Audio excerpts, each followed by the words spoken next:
ఛానలుకి స్వాగతం. 2026 ఒక సంవత్సరం. భూమి మీద మార్పులు తెచ్చే సంవత్సరం. పాతది కోలిపోనుంది, ఏదో కొత్తది పుట్టుకొస్తుంది. ఇది సాధారణమైన సంవత్సరం కాదు. కాలజ్ఞానం చెబుతున్న భవిష్యవాణిల ప్రకారం ఇది మనుషుల ఆలోచనలని మార్చేస్తుంది. అయితే 2026వ సంవత్సరంలో కాలజ్ఞానం ప్రకారం ఎటువంటి విధ్వంసాలు జరగబోతున్నాయి, ఎటువంటి పరిణామాలు చోటు చేసుకోబోతున్నాయి అనే పూర్తి వివరాలను వీడియోలో మనం క్లుప్తంగా తెలుసుకుందాం. వీడియోలోకి వెళ్లే ముందు మా చిన్న రిక్వెస్ట్ ఏంటంటే, ఇదివరకు మా ఛానల్ని మీరు సబ్స్క్రైబ్ చేసుకోనట్లయితే సబ్స్క్రైబ్ చేసుకోండి. అలాగే పక్కన ఉన్న బెల్ని యాక్టివేట్ చేసుకోండి. ఇక వీడియోలోకి వెళ్తే, పోతులూరి వీర బ్రహ్మంగారు చెప్పిన కాలజ్ఞానంలో కొన్ని భాగాలు ఇప్పటివరకు నిజమయ్యాయి. అయితే ఇప్పుడు ప్రజలు మాట్లాడుకుంటుంది 2026లో జరగబోయే మార్పుల గురించి. ఎందుకంటే ఈ సంవత్సరంలో భూమిపై విధ్వంసం అనే పదం యొక్క అర్థం మారిపోతుందని ఆయన చెప్పారు. బ్రహ్మంగారి కాలజ్ఞానంలో రాయబడినట్లుగా 2026లో జరగబోయే ప్రధానమైన విధ్వంసాల గురించి ఇప్పుడు మనం తెలుసుకుందాం. దాంట్లో మొదటిది ప్రకృతి యొక్క ప్రతీకారం. బ్రహ్మంగారు చెప్పిన మాటల్లో ఉంది, భూమి పుట్టిన తల్లి ఒకరోజు తన పిల్లలపై ఆగ్రహిస్తుంది అని. అంటే ప్రకృతి మనుషుల దోపిడీకి ప్రతీకారం తెచ్చుకుంటుంది. 2026 జనవరి నుండి జూలై మధ్యకాలంలో వాతావరణం అసాధారణంగా మారబోతుందట. ఎండలు ఎక్కువైనా వర్షాలు తక్కువగా రావు. కాని వచ్చిన వర్షాలు ఒక్కసారిగా ముంచెత్తుతాయి. వడగళ్ల వానలు, ఆకస్మిక తుఫానులు, సముద్రంలో ఉప్పెనలు ఇవన్నీ ఒకే సమయంలో చోటు చేసుకుంటాయి. భారతదేశంలోని దక్షిణ రాష్ట్రాలు అంటే ఆంధ్రప్రదేశ్, తమిళనాడు, కేరళలో ఎక్కువ ప్రభావం ఉంటుందని కొందరు పండితులు భావిస్తున్నారు. కొన్ని ప్రదేశాల్లో ఎండతో భూమి పగిలిపోతుంది. మరికొన్ని ప్రాంతాలు వరదలతో మునిగిపోతాయి. ఇది కేవలం వాతావరణ మార్పు కాదు, ఇది భూమి యొక్క శుద్ధి. బ్రహ్మంగారు చెప్పినట్లుగా నలుపు మేఘం కింద వెలుగు పుడుతుంది. ఇక రెండవ పరిణామం చూస్తే ఆర్థిక విధ్వంసం. 2026లో మనిషి కట్టుకున్న ఆర్థిక వ్యవస్థ కూలిపోవటం, డబ్బు మీద ఆధారపడిన ప్రపంచం ఒక్కసారిగా కుదేలవుతుంది. అందుకే ఆయన ₹1 విలువే ఉండదు అని చెప్పారు. అంటే మార్కెట్లు కూలిపోవటం కాదు, కేవలం ఇది మన విలువల మార్పు కూడా. మనుషులు వస్తువుల కంటే కూడా ఆహారం, నీరు, భద్రతకు ప్రాముఖ్యతను ఇస్తారు. కొంతమంది పండితులు దీన్ని డిజిటల్ కరెన్సీ మార్పుగా కూడా భావిస్తున్నారు. కొన్ని దేశాలు పాత నోట్లను రద్దు చేసి కొత్త వ్యవస్థను తీసుకొస్తాయి. దాంతో సాధారణ ప్రజలు భయపడతారు.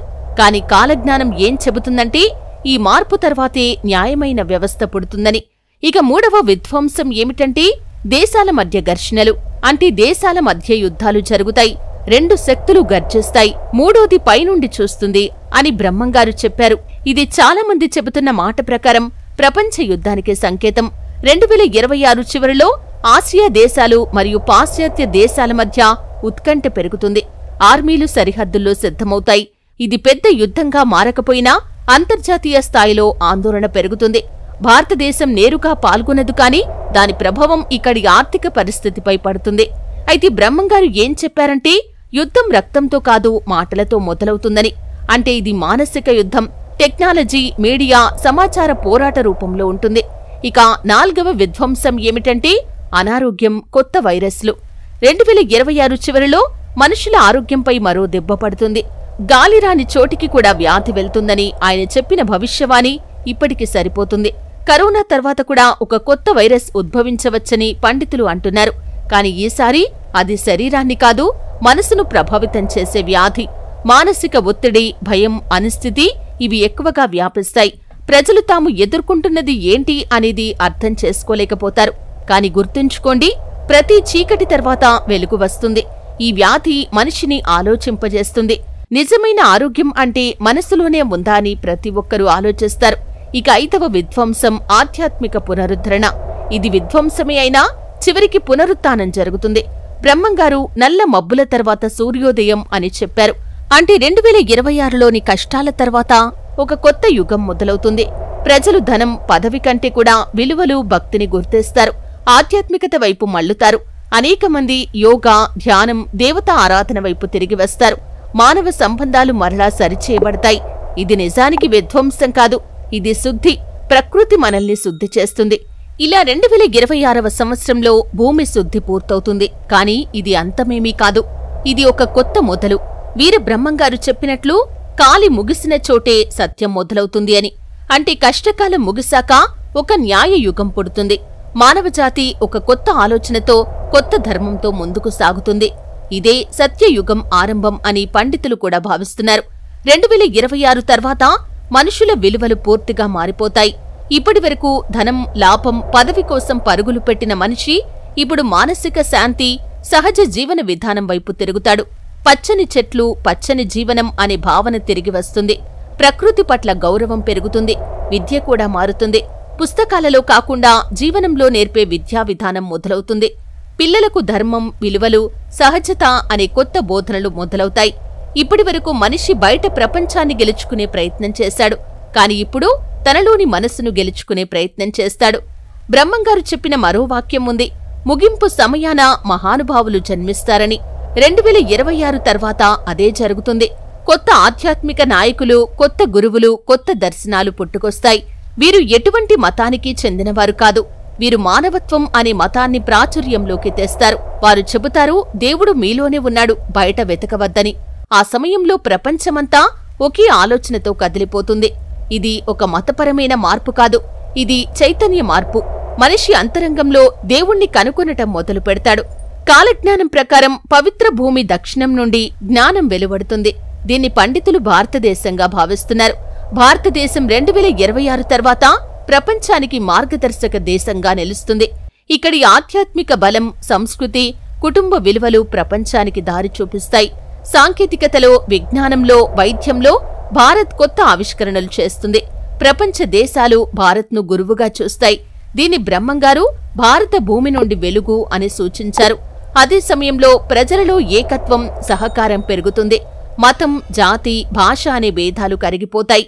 మనం భారతీయులం అనే భావన పునరుజ్జీవం పొందుతుంది.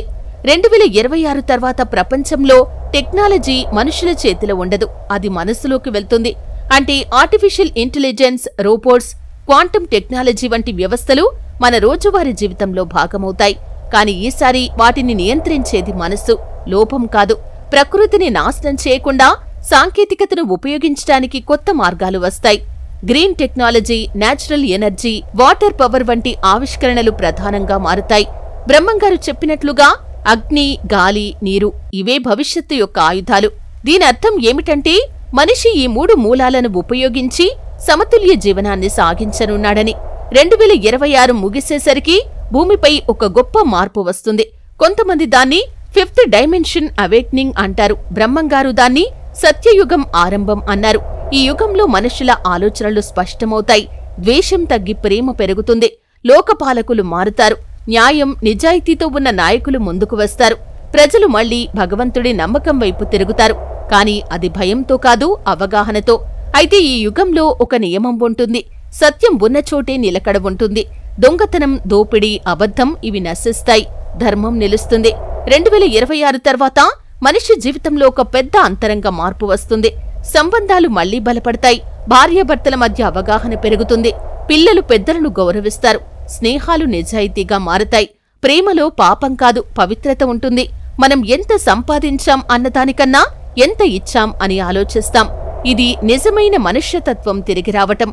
చూశారు కదండి, బ్రహ్మంగారి కాలజ్ఞానం ప్రకారం 2026వ సంవత్సరంలో జరిగే విధ్వంసాలు ఏంటి, 2026వ తర్వాత ఎటువంటి మార్పులు ప్రజల జీవన విధానంలో కానీ ప్రకృతిలో కానీ జరగబోతున్నాయి అనే పూర్తి వివరాలు తెలుసుకున్నారు.